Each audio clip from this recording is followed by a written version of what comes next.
A'udzubillahi minasyaitonirrajim. Bismillahirrahmanirrahim.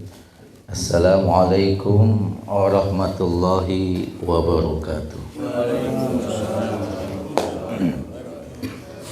Alhamdulillahirabbil alamin wa bihi nasta'in ala umurid dunya waddin wal 'aqibatu lil muttaqin wala udwana illa 'alal zalimin kal muqtadi'ati wal musyrikin.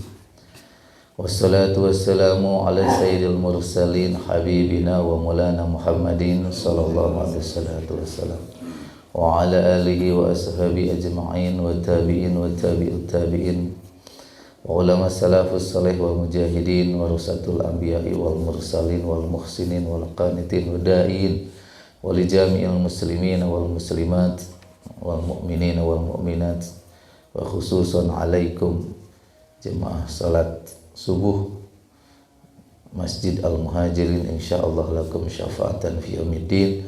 Amin ya Allah ya rabbal alamin, amma ba'd.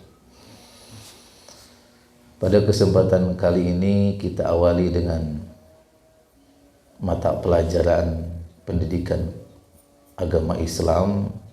Dan kalau di sekolah itu ada rumpunnya, ada 4. Yang pertama akidah akhlak, yang kedua Quran hadis, yang ketiga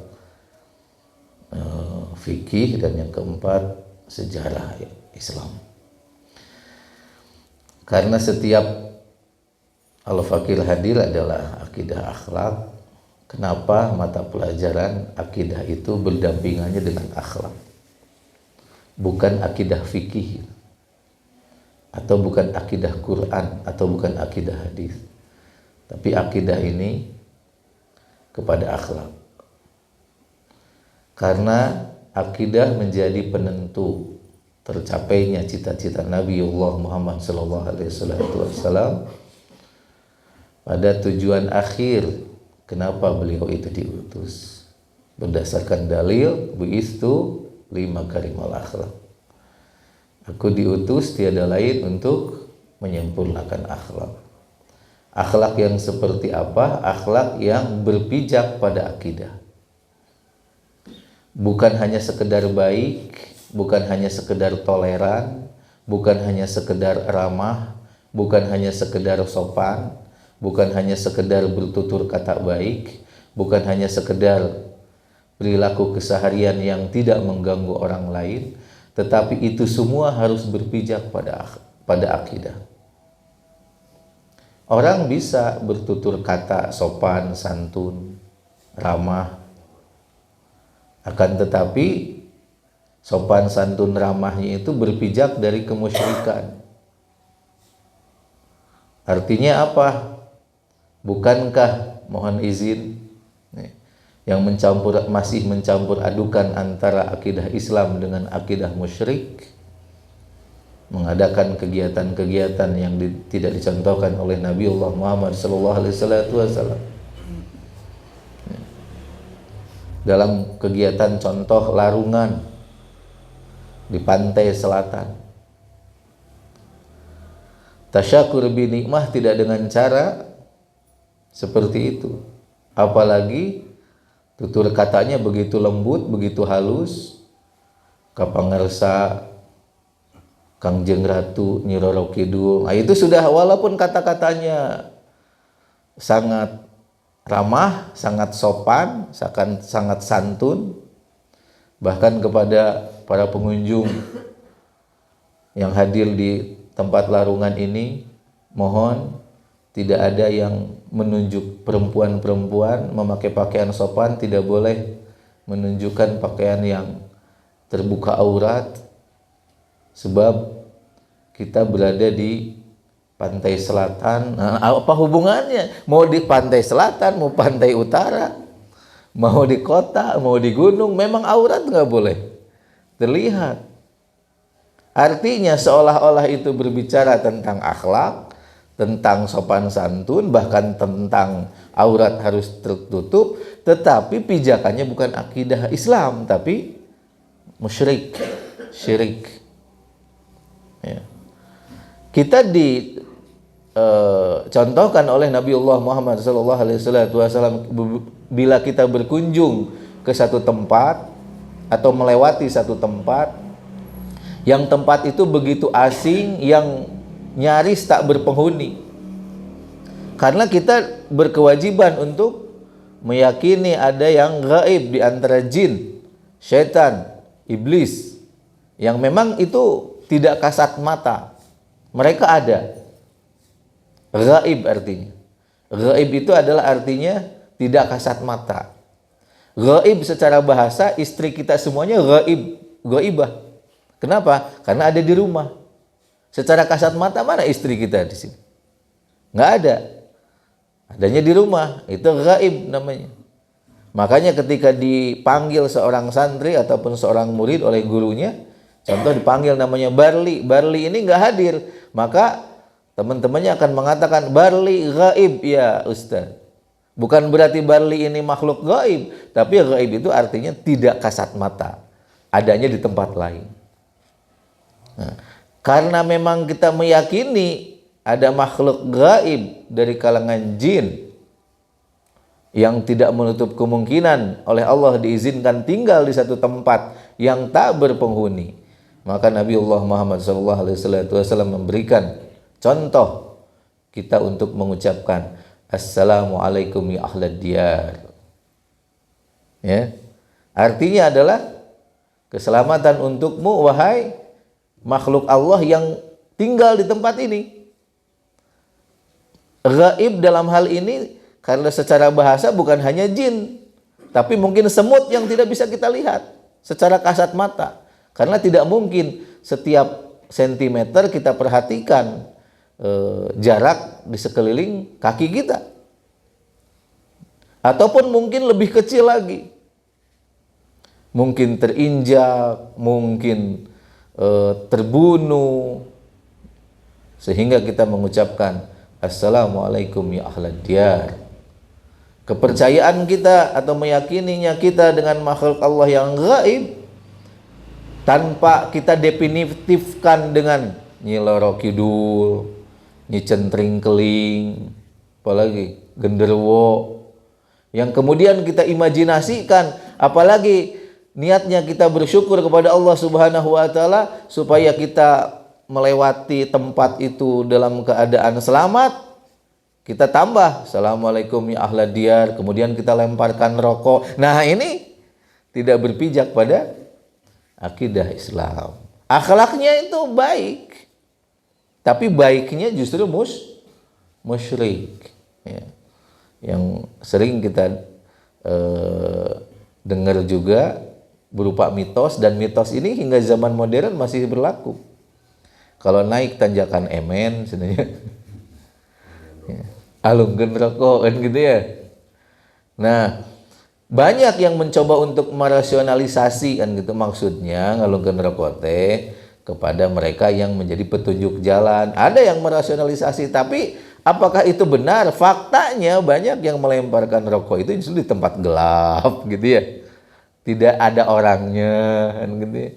Kalau memang kepada yang yang suka membantu mengarahkan jalan gitu ya, ya itu masuk akal. Dan tanjakan Emen sekarang tidak segelap seperti katanya zaman dulu. Di sisi kiri, sisi kanannya banyak rest area kan, artinya terang benderang. Apakah harus masih melemparkan rokok ya?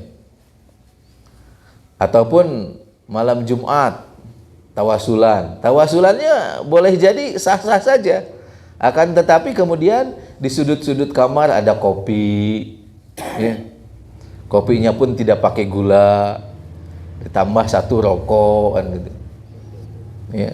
Tambah apa lagi ya, walau alam, karena di antara kita nggak ada yang mau mengamalkan itu. Dia niatnya tawasulan, tapi tawasulannya dicampur adukan dengan akidah yang tidak benar ya. Maka akidah menjadi pijakan seseorang itu terkategori akhlaknya baik dan benar atau justru musyrik dan salah. Bunda Teresa Beliau itu katanya makanya terkenal juga adalah seorang perempuan yang begitu baik dalam kacamata manusia. Ada yang penyakit kusta disalami, diciumi. Ada yang terserang virus HIV, disuapi, dipeluk. Untuk menunjukkan bahwa Bunda Teresa seolah-olah lebih baik, lebih santun, lebih ramah, lebih manusiawi dibanding manusia manapun. Tapi apakah itu dianggap sebagai amal salihah? Dalam kacamata kita sebagai orang yang berakhlak baik? Tidak. Kenapa? Karena pijakan Bunda Teresa berbuat santun, baik, ramah bahkan kepada orang yang dijauhi oleh masyarakat sekalipun, akidahnya berdasarkan pada akidah bukan akidah yang benar, tetapi untuk memancing manusia agar ikut musyrik dengan dirinya. Betul nggak? Ketika banyak orang yang peduli dengan kondisi yang dalam keadaan paceklik, kekurangan makanan, kirim ke Gaza makanan, ya. Kirim ke kampung-kampung makanan, santunan. Mohon izin, ya. Contoh Bapak Tani Sudibyo memberikan sumbangan kepada pondok pesantren, kemudian ke masjid-masjid, kemudian memberikan modal kepada para pedagang. Apakah itu disebut dengan akhlak yang baik? Karena pijakannya adalah agar Perindo menang. Karena pijakannya agar manusia-manusia atau bangsa Indonesia menganggap bahwa ada orang yang bukan muslim pun soleh. Nggak bisa. Solih, solihah, akhlak baik dalam kacamata Islam harus berpijak pada akidah yang benar. Bahkan orang Islam pun diharamkan untuk memberikan santunan, memberikan bantuan dengan tujuan agar dia mendapatkan kekuasaan. Bahkan ulama salafus saleh tak terkecuali dari 4 madhab dalam perspektif akidah, dalam sudut pandang mereka dalam akidah, haram hukumnya. Bahkan kita menerima santunan, bantuan, dukungan berupa uang, harta, walaupun untuk masjid, walaupun untuk pondok pesantren. Kalau saat kita menerima, akadnya adalah nanti harus dukung dia untuk menjadi penguasa. Lain halnya bahkan lebih dirinci lagi. Kalau seandainya seseorang itu secara ghalib, secara terbiasa memang menjadi bi'ah, menjadi perilaku kesehariannya. Contoh, Bapak Presiden, calon presiden, sebelum jadi presiden dia suka berbagi kebaikan. Bahkan dia donatur masjid muhajirin. Bahkan dia juga penyantun pondok pesantren, tahfiz anak-anak yatim. Walaupun dia tidak mencalonkan jadi presiden. Ketika dia mencalonkan jadi presiden, tetap tidak menghentikan dukungan dananya, tidak menghentikan santunannya, baru itu bisa diterima. Ya. Tapi kalau seandainya tiba-tiba dia kaya raya, tidak pernah memberikan bantuan santunan, sumbangan, bahkan ke masjid kita saja pun belum pernah. Tiba-tiba supaya dia bisa dipilih menjadi calon bupati, maka dia bagikan seragam untuk seluruh anggota DKM. Bahkan dia jamin 1 tahun sebelum pemilihan semua khotib, semua ustadz diminta nomor rekeningnya agar bisa ikhlas ngajar ataupun mengisi di Masjid Al-Muhajirin, akan ditransfer langsung oleh calon bupati. Ini haram hukumnya. Tapi kalau seandainya seseorang itu apakah dia mencalonkan bupati ataupun tidak, memang sudah dikenal oleh Bapak DKM, oleh beberapa masjid, ini orang kan gitu, ini orang kaya raya, terus kemudian meminta kepada Bapak DKM, tolong setiap khotib diminta rekeningnya. Sehingga ketika sudah dijadwal selama 1 tahun, sudah ditransfer ya, ongkosnya, transportnya, sehingga untuk menjaga keikhlasan. Ya, kata si bapak ini. Nah, ketika di tahun-tahun berlangsung itu terjadi, dan di salah satu tahunnya kemudian dia mencalonkan diri menjadi bupati, pun masih melanjutkan kebiasaan membantu masjidnya untuk meringankan beban biaya yang ditanggung oleh masjid, maka di tahun itu tidak masuk kategori haram bila menerima. Ya. Betapakah akhlak menyantuni, berbuat baik, mendukung dakwah, itu kan akhlak baik. Hanya akhlak baiknya harus berpijak pada akidah yang benar. Ya. Al-hadirin rahimakumullah. Kenapa Kang Barli berani mengatakan itu? Karena ada kaidah. La thawabu illa binniyah. Tidak ada artinya semua perbuatan baik kecuali ada niat. Bahkan ditegaskan lagi, al-umuru bimaqasidiha. Perbuatan baik itu, ya, ini sudah baik. Kalau tadi la thawabu illa binniyah, tidak ada artinya satu perbuatan bila tanpa niat. Jadi harus ada niat yang benar. Ya. Bapak-bapak dulu waktu memberikan mahar kepada istrinya saat akad, kan jelas bahwa emas ini adalah mahar, ya. Tiba-tiba kita ngasih aja tanpa ada niat. Ini niatnya apa? Ya ngasih aja. Itu sama istri kita nggak akan dihitung emas itu bakal jadi maharnya. Kalau hanya sekedar ya ngasih aja. Tapi kalau seandainya apa ini? Ini adalah mahar yang nanti ketika akad, ini adalah mahar untukmu. Maka oleh istri kita ini akan disampaikan kepada oleh orang tuanya, oleh si calon istri kita ini, mama, ibu, kan gitu. Si AA sudah ngasih emas, ini maharnya. Tapi kalau tiba-tiba ngasih tanpa dijelaskan, nggak akan pernah menjadi mahar. Artinya la sawabu illa binniyah. Termasuk di hadapan Allah Subhanahu wa taala.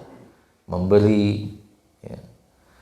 Kemudian berbuat tanpa ada niat. Niatnya apa? Ya. Maka itu tidak akan ada artinya. Bahkan sholat harus ada niatnya. An-niyatu fi qalbi. Dan niat yang benar itu ada dalam hati. Ya. Seseorang melakukan aktivitas gerakan yang seperti tadi, sholat subuh, itu dipastikan mereka datang ke sini tidak mungkin niatnya mau senam, kan? Mau kemana? Mau senam. Di mana? Mau senam berjamaah setelah adzan. Nggak mungkin. Itu maksudnya adalah ketika dia datang ke sini, hatinya pasti mengatakan dia mau sholat. Ya. Artinya la thawabu illa binniyah. Betapakah perbuatan sesuatu itu harus disiapkan niatnya yang benar, yang tentu saja niatnya adalah karena Allah. Sholat bisa enggak tujuannya selain daripada Allah? Bisa. Kenapa dia sholat? Kan gitu. Ya sholat saja emang. Ya sholat itu menghadap siapa? Ya terserah. Ya nggak akan jadi sholat. Ya mungkin hanya akan jadi gerakan biasa saja. Sholat gitu, sholat kita adalah ilallah, kepada Allah. Bukan kepada apa-apa, kepada siapa-siapa. Ilallah, kecuali Allah saja. Nah, al-umuru bimaqasidiha. Bahkan perbuatan baik tergantung pada maksud dan tujuannya. Kenapa kaidah ini muncul? La thawabu illa binniyah dan al-umuru bimaqasidiha ini muncul karena ada hadis yang begitu populer. Innamal a'malu binniyat. Bahwa sesungguhnya semua perbuatan itu tergantung kepada niat. Hadis ini asbabul wurudnya adalah ketika Allah Subhanahu wa taala dan Rasulnya memerintahkan kepada para sahabat Nabiullah Muhammad sallallahu alaihi wasallam dan kaum muslimin yang sudah masuk Islam di Mekah untuk berhijrah ke Madinah. Faman kana hijratuhu ila Allahi wa rasulih fa hijratuhu ila Allahi wa rasulih. Barang siapa yang hijrahnya dari Mekah ke Madinah ditujukan untuk Allah dan Rasulnya, maka dia akan mendapatkan Allah dan Rasulnya. Faman kana hijratuhu lidunya yusibuha aw imra'atin yankihuha fahajara ma hajara ilai. Ya. Dan barang siapa yang hijrahnya ditujukan untuk mengejar dunia atau dikarenakan ingin menikahi perempuan-perempuan yang mudah-mudahan dia peroleh setelah sampai ke Madinah, maka dia akan mendapatkan dalam hijrahnya itu apa yang dia inginkan. Jadi tidak akan mendapatkan Allah dan Rasul, tidak akan mendapatkan ridho. Kalau tujuannya harta, dia akan dapat harta. Kalau tujuannya perempuan, maka dia akan mendapatkan perempuan. Kalau dia tujuannya adalah jabatan, dia akan mendapatkan jabatan. Kalau seandainya tujuannya hanya keselamatan, dia hanya akan mendapatkan keselamatan. Maka dari itu, dari kata pertama ataupun dari frase pertama akidah akhlak, dalam kesempatan kali ini, bila kita berbuat amal, pastikan niat kita benar berdasarkan akidah yang kuat, yaitu karena Allah Jalla Jalaluhu Subhanahu wa ta'ala. Artinya begini, Allah Subhanahu wa ta'ala membenarkan, membolehkan kita bersolawat ditujukan kepada dunia. Artinya apa? Bukan ditujukan kepada dunia, dikarenakan kita berharap dunia. Ya. Kita bersolawat artinya berdoa kepada Allah. Ya. Allahumma salli ala Muhammad wa ala ali Muhammad, atau Allahumma salli ala Sayyidina Muhammad wa ala ali Sayyidina Muhammad, atau Allahumma salli ala Habibina wa Maulana Muhammad wa ala ali Habibina wa Maulana Muhammad. Dan Allah akan balas itu. Setiap satu salawat kepada Nabi Allah Muhammad sallallahu alaihi wasallam, sallallahu alaihi asyra, maka Allah akan membalas kepada orang itu 10 salawat. Artinya, ketika kita meminta kepada Allah supaya diturunkan rahmat kepada Nabi Allah Muhammad SAW, maka Allah akan menurunkan 10 rahmat untuk kita setiap kali ucapan salawat 1 kali. Kemudian kita berharap bahwa rahmat Allah itu dalam bentuk uang banyak.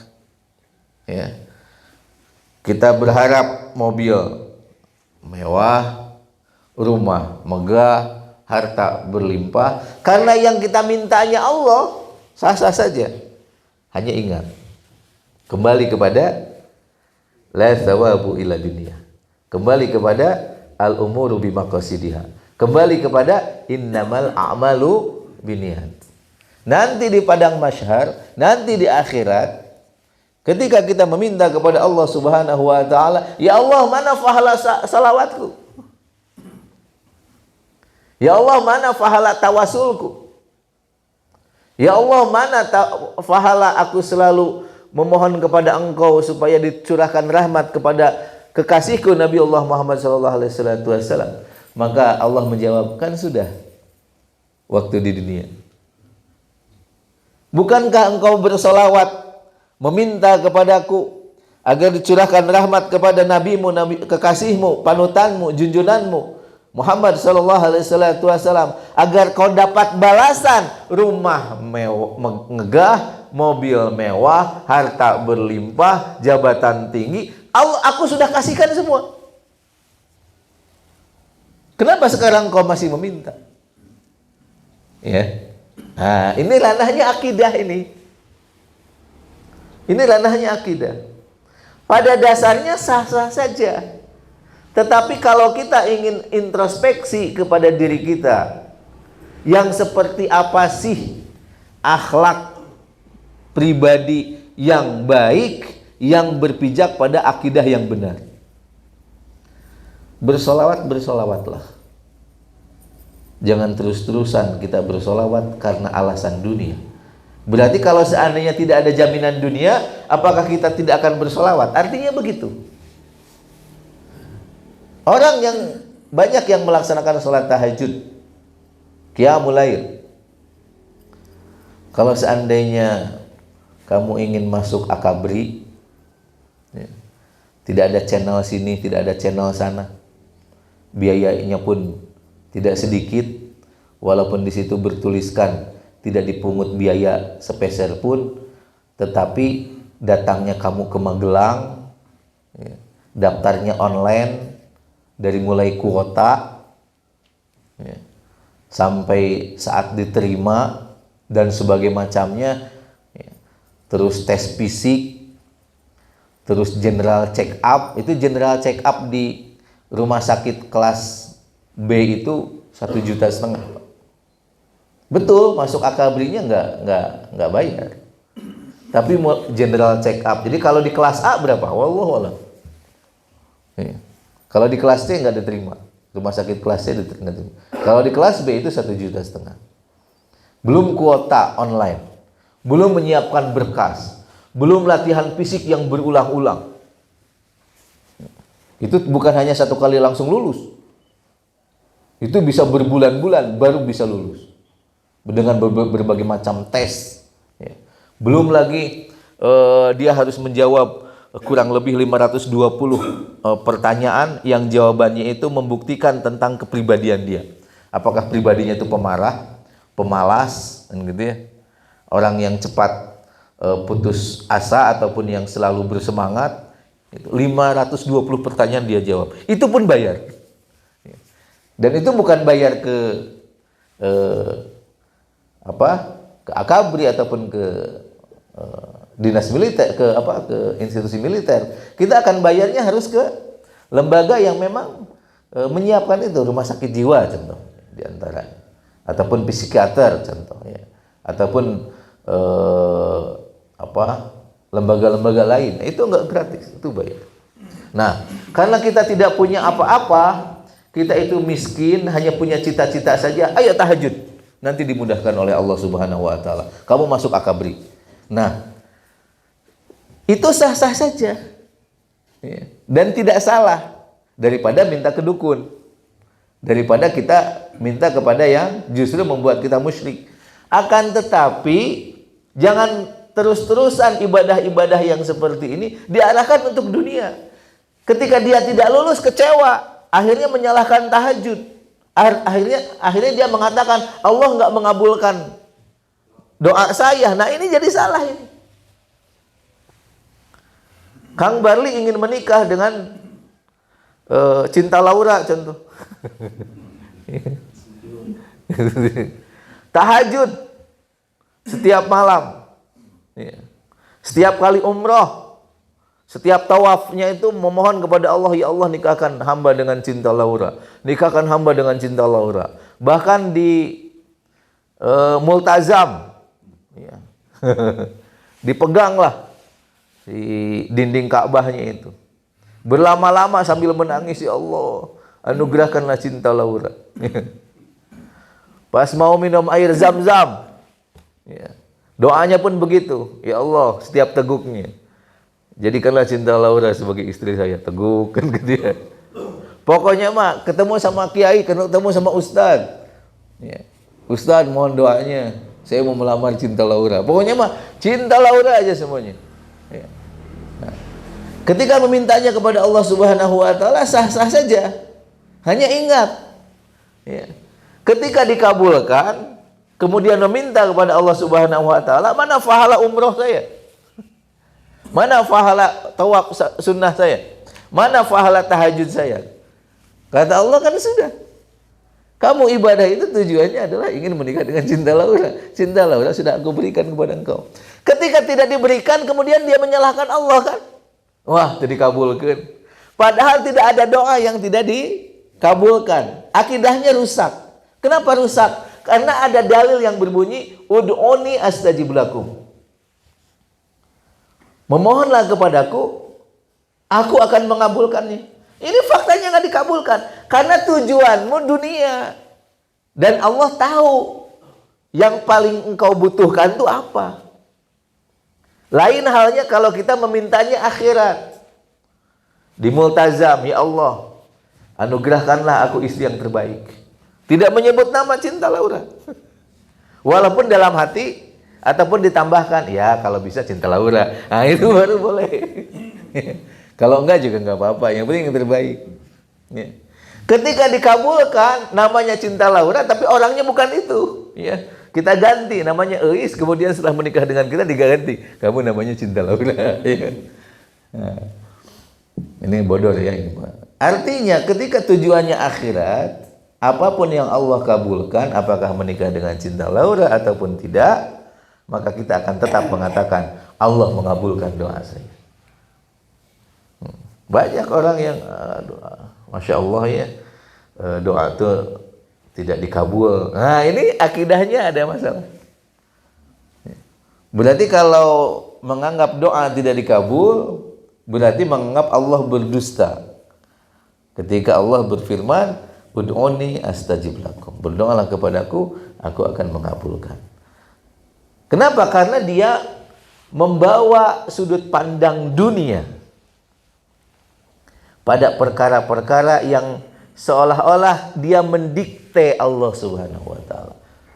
Bahwa yang disebut dengan Allah akan mengabulkan adalah apapun yang dia minta, maka itu yang harus dikabulkan karena Allah sudah berjanji. Kalau memang itu yang menjadi pegangannya, jangan tanggung-tanggung ingin menikah dengan cinta Laura. Berdoalah, wahai Allah, jadikanlah hamba sebagai anak Prabowo. Udah kagok. Langsung. Ya. Faktanya kita bukan anak Prabowo. Kan ud'uni astajib lakum. Itu akidah kita rusak. Gitu. Ya. Bersolawatlah dengan seikhlas-ikhlasnya kepada Nabiullah Muhammad SAW. Salawat ini berdoanya kepada Allah. Allah akan memberikan 10 rahmat di setiap kali satu salawat. Apapun itu bentuk rahmatnya di dunia ataupun di akhirat, terserah Allah. Tapi Kang Barli katanya kan ada ya, contoh tawasul yang dicontohkan, yang dikabarkan oleh Rasulullah SAW, yang kita boleh minta dunia. Iya, kan tadi juga disampaikan, sah-sah saja. Tapi jangan semua ibadah itu tujuannya dunia. Kang Barli mencoba untuk mencermati, oh ternyata keikhlasan itu hanya ada di sholat wajib. Pertama, Allah tidak menjanjikan apapun kepada mereka yang sholat duhur. Tidak ada janji apapun. Tidak ada satu dalil yang menyebutkan barang siapa yang sholat duhur bakal begini gitu ya. Kang Barli yakin nyaris 100% umat muslim dunia kalau sholat duhur pasti ikhlas. Karena tidak ada tujuan dunia. Begitupun asar. Begitupun maghrib. Begitupun isya. Begitupun subuh. Dan perkara-perkara yang wajib rata-rata begitu. Zakat fitrah wajib kan ya? Pasti ikhlas itu. Kenapa pasti ikhlas? Karena nggak bisa sombong. Kurang lebih rata gitu ya. Sesuai dengan apa yang dia makan. Apalagi hari ini. Mau miskin, mau kaya, beras kita nyari sama. Bahkan orang kaya pun sekarang sudah bukan lagi mencari beras yang paling mahal. Apalagi yang belanjanya istrinya. Betul kan?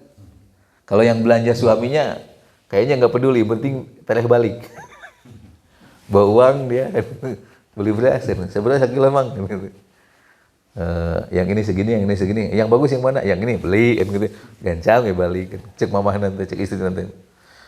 Anu kitu mah di Alpa oge aya. Nah, berarti istri kita kalau beli beras ini cari yang paling murah kan? Yang penting kelihatan putih. Karena raskin nggak dijual di pasaran. Nah, zakat fitrah itu Kang Barli yakin 100% umat muslim dunia ikhlas. Tergantung dengan makanan pokoknya. Kurma memang berlimpah kok di Arab Saudi. Ya. 1 sok Dan memang murah menurut mereka. Paling juga satu saw ini kurang lebih 10 real. Ya. Menurut orang Arab Saudi mungkin itu murah. Jangan dirupiahkan. Kalau dirupiahkan itu 40. Hah? 40 ribuan ya. 40 ribuan. Nah, kita pasti beli berasnya rata-rata 70 atau 80 ribu lah. Kalau 5 kilogram ya. Kalau 2,5 kilogram sama kurang lebih ya. Kurang lebih sama 40 ribuan kan.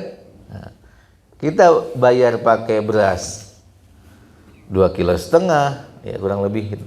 Kalau dikonversi kurang lebih 40 ribuan, mau kaya mau miskin. Dan tidak pernah lihat nih aku udah zakat fitrah. Nggak ada ya.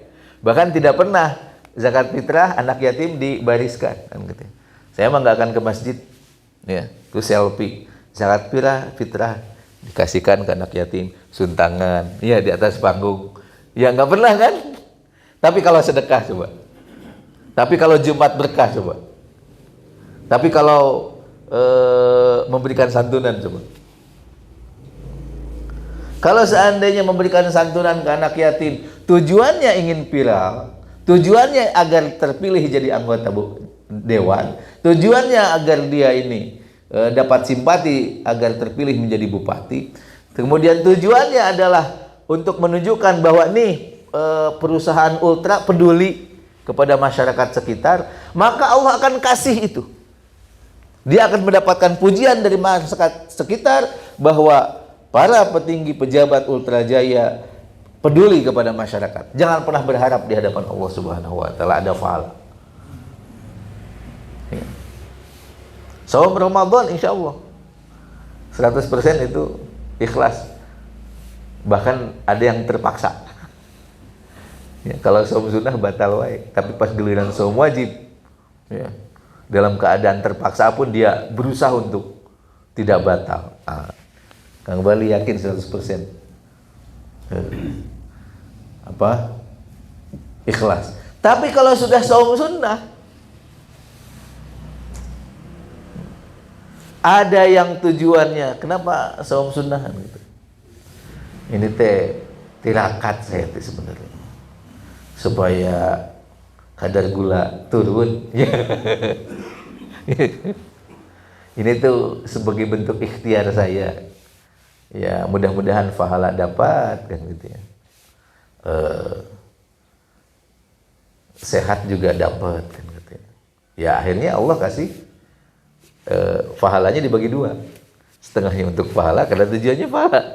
Setengahnya lagi untuk sehat.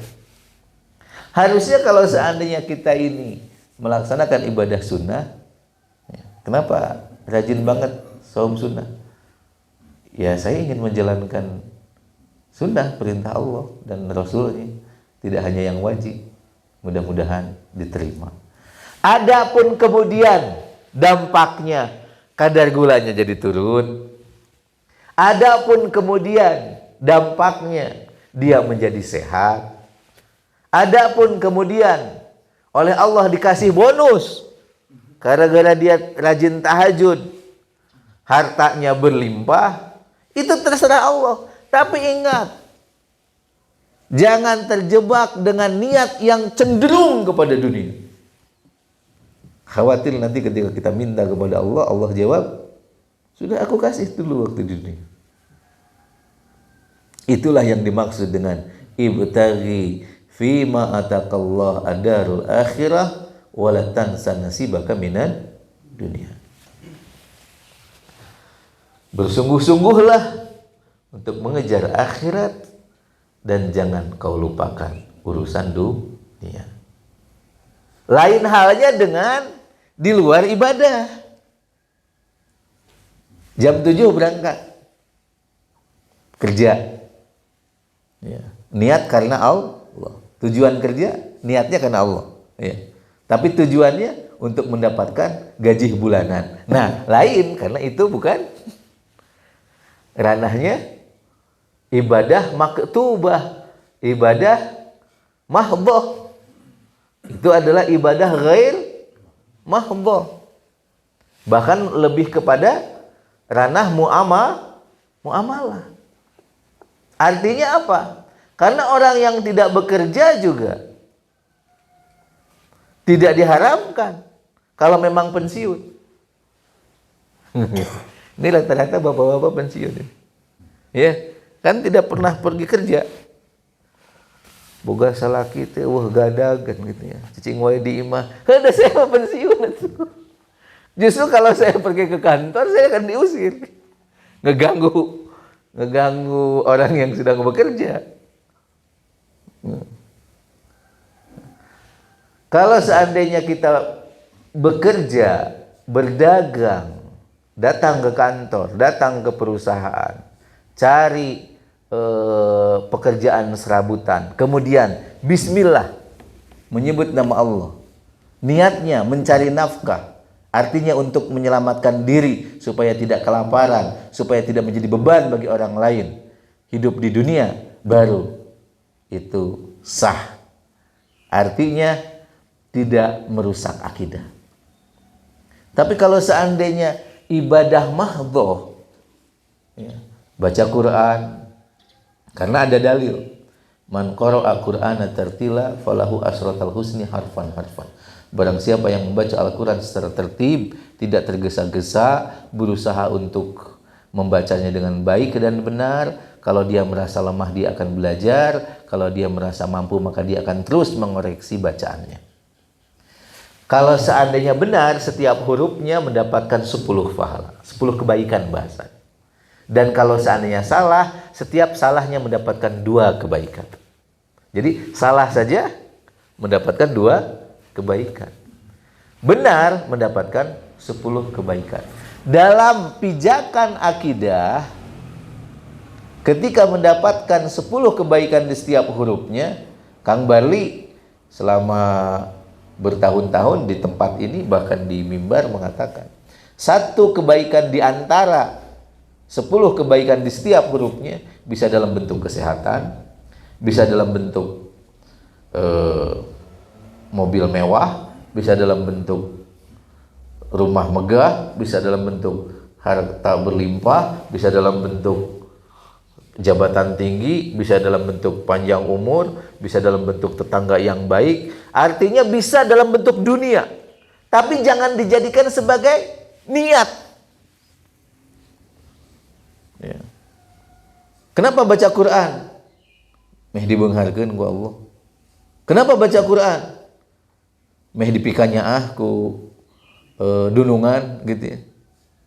Kenapa baca Quran? Malahan mah ada yang meniatkan begini. Dia melamar. Ya. Ternyata ditolak oleh si perempuan. Sakit hatinya, pulang. Bilang ke gurunya. Sing sabar we. Baca we surat Yasin. Ya, 40 kali. Potona teu di hari. Baca surat Yasin. Ya. Bila dilihat dari kasat mata dia berbuat amal salih. Dia baca surah Yasin, sabalikan, 2 balikan, 3 balikan. Bari dipelong, ya. Itu foto si perempuannya. Ya, kemudian berdoa. Di antara doanya, wa alqaitu alaika mahabbatan minni walitusna ala aini. Dibukalah air kan? Nah, di sini ada fotonya. Wa alqaitu alaika mahabbatan minni walitusna ala ini. Ambil. Langsung di caian, ya, tong diturutan. Iya salah itu. Tapi praktek itu tuh fakta, ya.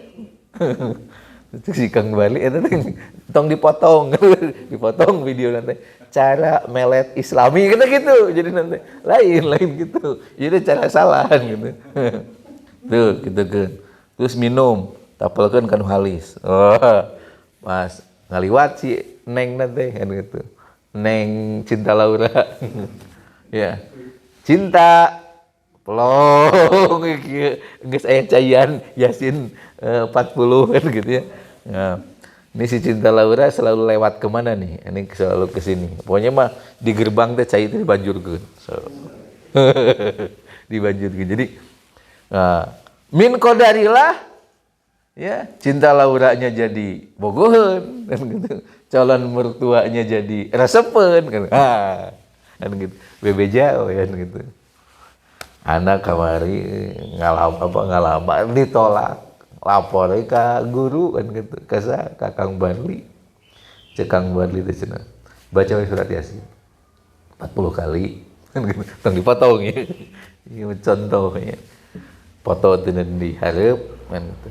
Bisa download lah di YouTube, di Instagram, di mana-mana. Pakai air. Alhamdulillah. Dah lihat ucapannya benar semua ya. Benar kan? Alhamdulillah dikabul ku Allah. Ya bisa jadi dikabul, tetapi tidak ada pahala dari baca surat Yasin. Kecuali dunia saja. Dan akidahnya berarti rusak. Sehingga ketika dia minta kepada Allah nanti di akhirat, wahai Allah, mana pahalaku? Pahala baca surah Yasin, ya kan sudah. Lagi pula baca surah Yasinnya kau niatkan untuk mendapatkan perempuan, kau sudah. Nah, istighosah, ya, lakukan istighosah supaya Kang Barli bisa jadi Bupati Bandung Barat. Ya, aya acara istighosahan di mana? Di GBR, di Masjid Jabar Rahmah, kan gitu. Oh gitu, itunya dalam rangka apa nih? Enggak, istighosah aja. Kan gitu. Penyelenggaranya tim sukses kosong berapa ya? 07 kan gitu. Oh, Kang Barli kan gitu. Nah, istighosah aja tujuannya ingin jadi bupati. Pas terjadi bupati, apa jawaban Kang Barli? Teu dikabulkeun doa. Tuh ya. Salah Allah, rusak akidahnya. Kenapa? Karena tujuan istighosahnya adalah dunia. Ketika dikabulkan, kan gitu ya. Matak istighosahan, kan gitu ya. Jadi rutin, kan gitu ya. Istighosahan, meh segala dikabulkan, meh duit loba, kan gitu ya. Meh, wah urusan dunia, wah istighosahan akhirnya. Sehingga kalau di dalam istighosah itu terdiri daripada zikir, tasbih, tahlil, qiraah Quran, tabligh kan gitu ya. Ada tabligh akbarnya juga di situ, ada berdoanya. Semuanya hanya dunia. Tidak ada akhirat. Maka akidah dan akhlak tidak bisa dipisahkan. Orang yang beribadah tujuannya hanya dunia belum berakhlakul karimah. Ya. Dia melakukan ibadah tujuannya cenderung dunia. Niatnya hanya dunia, bukan untuk mendapatkan akhirat. Sah-sah saja. Artinya tidak musyrik. Tetapi dia hanya mendapatkan dunia. Ini ranah akidah. Untuk jemaah Masjid Muhajirin, beribadahlah tujuannya akhirat. Perkara kemudian Allah kasih harta, Allah kasih jabatan, Allah kasih keturunan, Allah kasih tanah, Allah kasih kehormatan dan lain sebagainya macamnya. Ya. Maka itu adalah bonus dari Allah Subhanahu wa Ta'ala. Tapi tetap tidak salah ya. Nah, ketika Nabiullah Muhammad SAW memberikan contoh di zaman Nabi Musa, ada 3 orang salih ya, yang dia ini bertawasul dengan amal salehnya. Kemudian dalam perjalanannya dia terjebak badai. Jadi badai di Jazirah Arab yang berpadang pasir ini, ya kalau di Indonesia mah tidak semua bisa kita lihat dengan kasat mata apa yang Allah ceritakan dalam Al-Quran. Ya. Karena kita nyaris tidak melihat dengan kasat mata angin yang membawa api itu seperti apa. Ya kalau di Los Angeles Orang kafir mah nggak akan mengerti bahwa itu tadi dianggapnya itu hal yang kebetulan terus gitu. Padahal memang Allah menciptakan angin itu ada yang angin yang dingin, angin yang sejuk, ya, angin yang hangat, angin yang panas, angin yang keras, dan angin yang membawa api. Ya. Kalau di media sosial kan ada api turun dari bawah dan sebagainya macamnya. Wah, itu mah imajinasi manusia. Tapi faktanya angin itu kan sebuah materi itu. Kalau dalam ilmu fisika mungkin Pak Haji ya. Sebuah materi itu angin itu. Ataupun sebuah unsur atau senyawa lah, terserah. Terserah apa yang menghembusnya apa. Anggap saja hidrogen. Nah, hidrogen ini bisa membakar nggak Pak? Bisa. Anggap saja yang menghembus itu adalah oksigen, ya, bisa membakar nggak Pak? Nah, artinya begitu. Ya. Dan ketika hembusannya dalam kadar tertentu bisa membawa api, yang dalam Al-Quran disebutkan tentang itu. Gitu ya. Nah, begitu juga di zaman Nabi Musa. Sudah badainya itu keras, apinya itu keras, kemudian pasir bertebangan dan membawa api. Sehingga berlindunglah di bawah gunung, yang di bawah gunung itu saat itu ada gua. Masuklah ke gua. Ya. Tentu saja di dalam gua itu biasanya lebih lembab, lebih dingin. Ya. Akhirnya dia bersembunyi sampai badai selesai. Tapi ternyata menyebabkan runtuh bebatuan yang ada di atas mereka. Sehingga tertutupilah gua. Nah, kemudian dia bertawasul, mereka bertawasul. Yang itu oleh Rasulullah diceritakan, artinya kita boleh mencontoh itu. Ya. Nah, wahai Allah, tadi pagi aku ke pasar membeli roti, karena roti di zaman dulu sampai ya orang Arab lah, Arab, Turki, yang punya makanan pokoknya itu roti. Itu ada yang ukurannya itu kurang lebih 2 meter. Roti itu, ya segede tangan kita lah kurang lebih ya. 2 meter. Nah, memang kalau mereka makan dipotong-potong kan? Potongkan buat anaknya, potongkan. Nah, kalau kita mungkin tidak begitu kebayang karena memang roti kita nggak ada yang begitu gitu ya. Nah, di perjalanan menuju pulang, aku berikan sepotong roti yang roti yang untuk keluargaku, sepotong untuk orang yang meminta-minta di jalan yang aku temui. Kalau menurutmu itu adalah amal salih, maka aku bertawasul dengan amal salihku. Bukalah jalanku, hamba memohon kepada engkau, geser batu yang menghalangi gua ini. Begitu juga orang yang kedua, karena dia menghindari dari maksiat, kemudian dia bertawasul dengan usaha menghindari maksiatnya. Begitupun yang ketiga, yang pada akhirnya batu itu bergeser dan kemudian dia bisa selamat keluar. Kita boleh, tapi jangan terus-terusan berdasarkan dalil wala tansa nasibaka minad dunia. Kita boleh berdoa, ya Allah, semoga saya mendapatkan jodoh yang cantik, hafizoh, orang tuanya baik, kaya raya, setia, rumahnya deket, gitu ya. Apalagi ya, boleh, ya. Tapi jangan semua ibadah diarahkan kepada dunia itu, jangan. Cukup walatan sanasi baka minat dunia. Dalam rangka jangan kau lupakan urusan duniamu. Nah, jadi kalau seandainya dia calon bupati, ya Allah, saya mau bersedekah.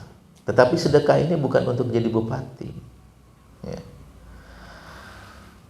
Khusus, ya, sekarang saya ingin bersedekahnya itu adalah beasiswa. Beasiswa. Yang selama ini sedekahku hanya berupa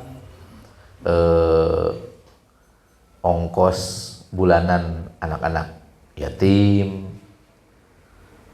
Saya tambahkanlah plus beasiswa. Ya. Tapi tidak akan bilang-bilang kepada orang yang mendapatkan beasiswanya, nanti pilih bapak, ya enggak begitu. Ini mah antara hamba dengan engkau ya Allah. Kalau memang beasiswa yang hamba berikan kepada anak-anak yang tidak mampu ini menjadi wasilah, ya, engkau izinkan hamba untuk memimpin Bandung Barat ini, maka hamba memohon hanya kepada engkau, dan keputusanmu adalah yang terbaik. Nah, sudah, dia lakukan sedekah yang menjadi kebiasaannya, kemudian dia umumkan, dengan ini saya Barli, tidak mesti menyebut 007, nggak mesti. Saya Barli, kan gitu. Silahkan RT RW-nya melapor ke kelurahan, dari kelurahan nanti ke kecamatan, pihak kecamatan akan berkoordinasi dengan saya, kan gitu ya, dengan istri saya atau dengan asisten saya ataupun dengan orang kepercayaan saya. Silakan hubungi, daftarnya masukkan, maka saya pastikan 1 tahun ke depan akan saya bayarkan biaya sekolah dimanapun sekolahnya. Itu saja yang bisa saya sampaikan. Ya, silakan. Nah. Tidak ada embel-embel, ya, maka pilihlah Barli 007. Nah, embel-embel itu yang menjadikan itu menjadi haram. Perkara memberikan beasiswa, tetap arahkan tujuannya untuk akhirat. Adapun tentang minta dunianya, cukup kita dengan Allah. Ya Allah, saya teh boga atasan, kan gitu ya. Da pangkat saya juga masih sersan ini. Atasan saya ini mau kirim saya ke Papua, bukan berarti nggak mau, kan gitu ya. Nah, udah aja lah, ada ke Padang Koma, nggak usah malu. Nggak mau ya Allah, please, gitu ya. Nggak mau. Walaupun dikasih 1 miliar per bulan, pokoknya mah. 1 miliar mah nggak apa-apa. Kita nggak apa-apa. Apalagi yang saya tahu honornya nggak segitu, ya Allah. Gitu ya. Hamba pokoknya nggak mau, hanya engkau yang tahu. Nah, udah, nggak usah kampanye. Lamun dikirim ke Papua, tong daik, jangan, udah diam. Nah, maka kemudian setiap subuh dia sholat di Muhajirin, kan, dia bawa uang 6.000, nah, 7.000, karena biasanya masuk ke kan kenceleng 2.000. Nah, yang 5.000-nya lagi, kan gitu. Ya Allah, aku bersedekah nih 5.000 di Masjid Muhajirin. Nah, jangan bilang-bilang ya Allah ya, kan gitu. Nah, biasanya kan 2.000 nih, ini 5.000 nih.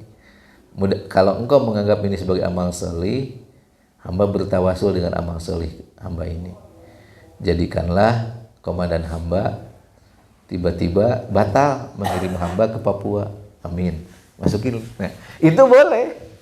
Tapi jangan terus-terusan setiap amal solih kita arahkan pada dunia. Ya. Kerma orang tersedekah dengan 2.000 nah tiap ngalpoe itu. Ya Allah, kan gitu ya. Sing ganti mobil, kan gitu ya. Isukna sedekah deui, ya Allah sing tong lorombeheun, gitu ya. Isukna sedekah deui, ya Allah istri sing ridho hamba nikah lagi, kan gitu ya. Isukna 2.000. Kabeh we setiap sedekah dia arahkan kepada dunia, maka dia akan mendapatkan dunia, tetapi akhirat dia akan kehilangan. Ya. Seperti itu. Nah, itu saja yang bisa Kang Warli sampaikan. Artinya beribadah jangan terus-terusan diarahkan untuk mendapatkan dunia, tapi arahkanlah untuk mendapatkan akhirat. Adapun dunia oleh Allah ditundukkan, ditaklukkan, dan dihadiahkan kepada kita, itu dalam rangka la tansa nasibaka minad dunya, bahwa kita memang jangan melupakan urusan dunia. Itu saja, barangkali ada yang mau bertanya atau cukup? Ya, silakan. Ya, silakan. Tadi mengenai apa namanya, semua doa itu dikabulkan. Berarti orang yang musyrik juga doanya dikabulkan. Baik, ya. Orang musyrik, orang kafir, bahkan orang yang berdoa kepada Songgokong pun Allah kabulkan. Hanya saja itu istidraj. Dia menganggap bahwa yang mengabulkannya Songgokong. Karena dia berdoanya kepada Songgokong. Kan Allah yang maha pemberi rezeki kan? Allah yang menetapkan qada dan qadar. Allah yang menetapkan dia hidup, dia mati, dia sehat, dia jantungnya yang asalnya sakit menjadi sembuh. Allah yang memberikan ketetapan itu. Hanya orang-orang musyrik kemudian karena dia menolak Allah, karena dia membuat perkara-perkara agama, ya, orang-orang musyrik itu kenapa disebut musyrik? Karena dulunya Islam semua. Dulunya itu ajaran tauhid. Dulunya itu mereka percaya kepada Allah, kemudian mereka membuat-buat perkara agama yang baru, perkara yang baru terhadap agama. Yang asalnya, contohnya dari mulai yang terkecil kan, hayu orang ngiring itu tawasulan di majelis taklimnya Kang Barli kan gitu. Di mana itu di Citapen? Oh iya kan gitu. Da alhamdulillah kan gitu ya. Semenjak milu tawasulan dagang teh lancar payu gitu ya. Ya. Nah, kemudian semua orang tahu persis kan gitu ya. Kalau ikut tawasulan di Kang Barli ini segalanya dimudahkan. Kang Barli meninggal, ya. Ziarah, lihat, tawasulan nggak ada yang salah kan? Maksudnya itu berdoa, zikir bersama, nggak ada yang masalah. Nah, tapi tidak ke tempat lain, inginnya ke Kang Barli. Kang Barli meninggal, kemudian ziarah ke makam Kang Barli. Ziarah tuh ke makam Kang Barli kan gitu. Malahan namanya itu pun sudah bukan Kang Barli lagi, tapi Maulana Barli. Ya, makam waliullah Maulana Barli. Kita makam malahan makam Kang Barli ini ininya apa? Batu nisannya ada kain warna putihnya. Ya, ada kain putih. Terus kemudian berdoa, ya, berdoanya kepada Allah, ya. Padahal berdoa bisa di mana saja kan? Dia berdoanya engke di ditu. Berdoa bisa. Jadi setiap kali mau daftar akabri, mau menjodohkan anak, mau menjual rumah, pokoknya mah ziarah heula ke Kang Barli. Ya. Nah, yang pada akhirnya ada roja, ada harapan kepada makhluk selain daripada kepada Allah, hanya kepada makhluk. Lama kelamaan jadi Barliisme, ya, paham Barli. Semua ajaran Kang Barli dari mulai hidup sampai ini jadi paham Barliisme. Seperti halnya Marxisme kan Karl Marx, ya. Leninisme, Lenin, Barliisme. Nah, kemudian Barliisme ini banyak orang yang sukses dalam bidang politik, sukses dalam bidang militer, sukses dalam bidang ekonomi, sukses dalam bidang, kemudian jadi ideologi. Setelah jadi ideologi berarti turun ke hatinya. Setelah turun ke hatinya, pokoknya mah Barli is the best, ditawari. Ini menurut ayat Al-Quran, menurut hadis, itu mah sudah tidak modern lagi. Musyrik. Jadi agama Barli. Barli, aya patung na kan gitu ya. Rada leung lain monyet. Nah, monyet oke gitu atau songgokong dah. Ya, berdoa akhirnya kepada patung Barli. Musyrik kan? Nah, berdoanya ya Allah, saya ini wahai Barli kan gitu.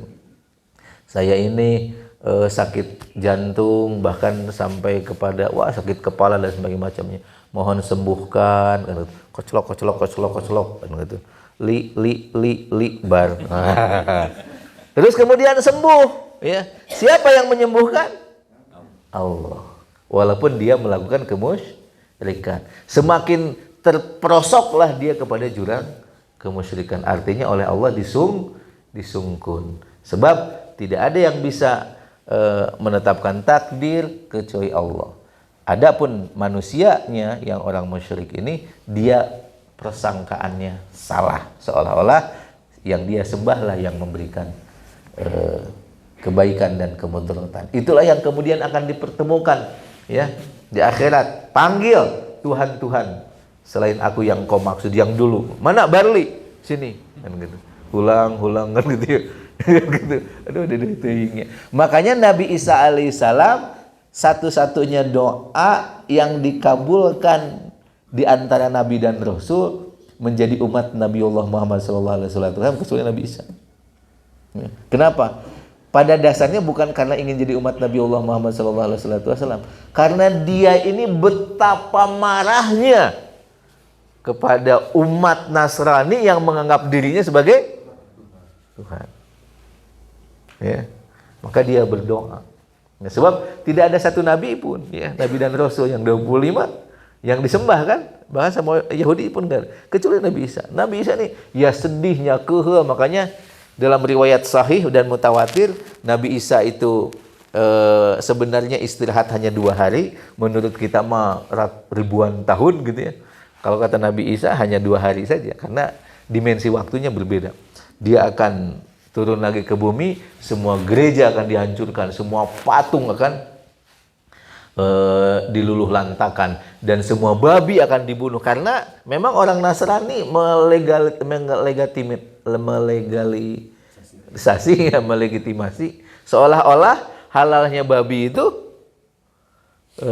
Nabi Isa ataupun Yesus yang menghalalkan, bahkan semua khamar akan dimusnahkan. Karena mereka meyakini, orang Nasrani ini meyakini bahwa anggur merah itu adalah darahnya Nabi Isa alaihissalam. Pokoknya oleh Allah dikabulkan, berarti kan kalau dikabulkan menjadi umat Nabiullah Muhammad SAW.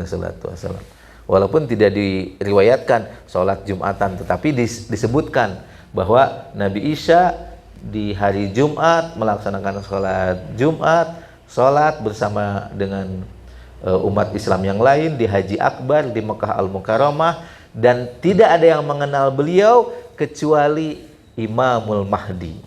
Ya. Dan kemudian Nabi Isa tidak memimpin sholat di Masjidil Haram, tetapi meminta Imamul Mahdi untuk memimpin sholat di sana. Dan satu lagi yang tahu itu Nabi Isa adalah Dajjal laknatullah alaihi, karena Dajjal tahu persis yang akan membunuh adalah Imamul Mahdi dan Isa Nabi Isa alaihissalam. Ya. Nah, artinya kan orang Nasrani juga berdoa, ya, kepada Allah berdoa, gitu. Tapi mereka menyebutnya kan Tuhan Bapa. Kepada Bunda Maria juga berdoa, yang kita tahu itu adalah Ibunda Maryam. Kepada Nabi Isa juga berdoa, nah berarti kan musyrik. Allah kabulkan. Yang sakit jadi sembuh, yang miskin jadi kaya, yang hampir ketabrak jadi enggak ketabrak, tapi yang mengabulkan itu semua adalah Allah Subhanahu wa Ta'ala. Ya, tapi doanya itu tidak dianggap sebagai amal saleh, tidak dianggap sebagai amal baik, tidak dianggap sebagai akhlakul karimah, tetapi akhlakul fasidah atau kemusyrikan atau bahkan kejahatan. Bahkan kalau dalam hadis qudsi, orang yang musyrik itu adalah kriminal dan tidak akan diampuni dosanya oleh Allah Subhanahu wa Ta'ala. Itu saja barangkali ya yang bisa disampaikan. Perbaiki niat kita lagi dalam ibadah bersama-sama, itu untuk saling menjaga. Kita ikuti doanya. Allahumma inna na'udzubika min ilmi la yanfa, wa min qalbi la yakhsha, wa min nafsi la tasba, wa min da'wati la yustajabu laha bi rahmatika ya arhamar rahimin. Ya Allah, kami berlindung kepada Engkau dari ilmu yang tidak bermanfaat, dari hati yang tidak pernah khusyuk, dari nafsu yang tidak pernah kenyang, dan dari doa yang tidak dikabulkan. Dengan kasih sayang-Mu wahai Allah yang Maha Pengasih dan Maha Penyayang. Rabbana atina fid dunya hasanah wa fil akhirati hasanah wa qina adzabannar. Wa sallallahu ala sayyidina wa habibina wa maulana Muhammad sallallahu alaihi wasallam. Alhamdulillahirabbil alamin. Atlubu minkum li afwa. Assalamualaikum warahmatullahi wabarakatuh.